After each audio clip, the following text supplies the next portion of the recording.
نحمده ونصلي على رسوله الكريم اما بعد فاعوذ بالله من الشيطان الرجيم بسم الله الرحمن الرحيم رب اشرح لي صدري ويسر لي امري واحلل عقدة من لساني يفقهوا قولي۔ ایک حدیث میں آتا ہے کہ ایک روز آپ صلی اللہ علیہ وسلم حضرت فاطمہ کے گھر تشریف لے گئے اور ان سے ملاقات نہ کی، دروازے سے ہی لوٹ گئے، کیونکہ آپ نے دروازے پر منقش رنگین پردہ لٹکا ہوا دیکھا۔ منقش کا کیا مطلب ہے؟ اس کے اوپر خوب کڑھائی ہوئی تھی۔ حالانکہ آپ کا معمول یہ تھا کہ جب بھی سفر سے واپس آتے تو سب سے پہلے حضرت فاطمہ سے ملاقات کرتے، لیکن آپ دروازے تک گئے اور واپس آ گئے۔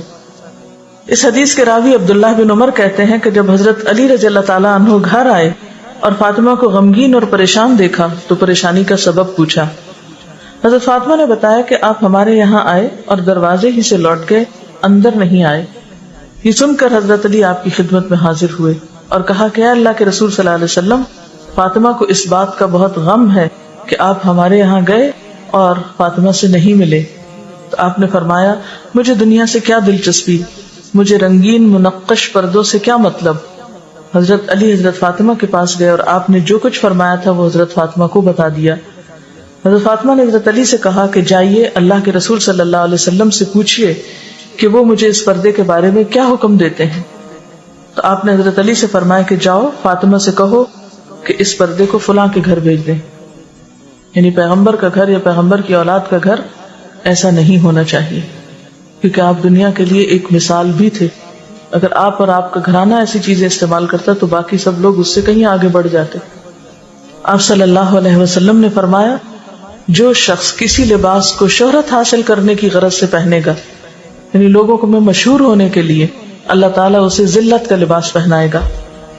ابن عمر کی روایت ہے کہ رسول اللہ صلی اللہ علیہ وسلم نے فرمایا، جو شخص تکبر کے طور پر اپنا کپڑا لٹکا کر اور گھسیٹ کر چلے گا، اللہ تعالیٰ قیامت کے روز اس کی طرف نظر اٹھا کر بھی نہیں دیکھے گا، یعنی نظر رحمت سے نہیں دیکھے گا۔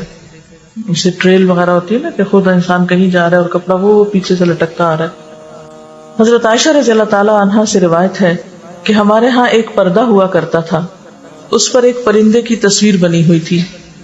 گھر میں داخل ہونے والا کوئی شخص جو ہی داخل ہوتا تو اسے اپنے سامنے پاتا، تو آپ صلی اللہ علیہ وسلم نے مجھ سے کہا، اسے ہٹا دو۔ میں جب بھی گھر میں داخل ہوتے ہوئے اسے دیکھتا ہوں میرا دھیان دنیا کی طرف چلا جاتا ہے۔ حضرت عائشہ کہتی ہے کہ آپ نے ہمیں اسے پھاڑنے کا حکم نہیں دیا، یعنی ہٹانے کا حکم دیا، پھاڑنے کا نہیں۔ یعنی ایسی کوئی چیز ہو تو اسے کسی اور کام میں استعمال کیا جا سکتا ہے کہ جہاں انسان اپنے مقصد سے غافل نہ ہو یا عبادت سے غافل نہ ہو۔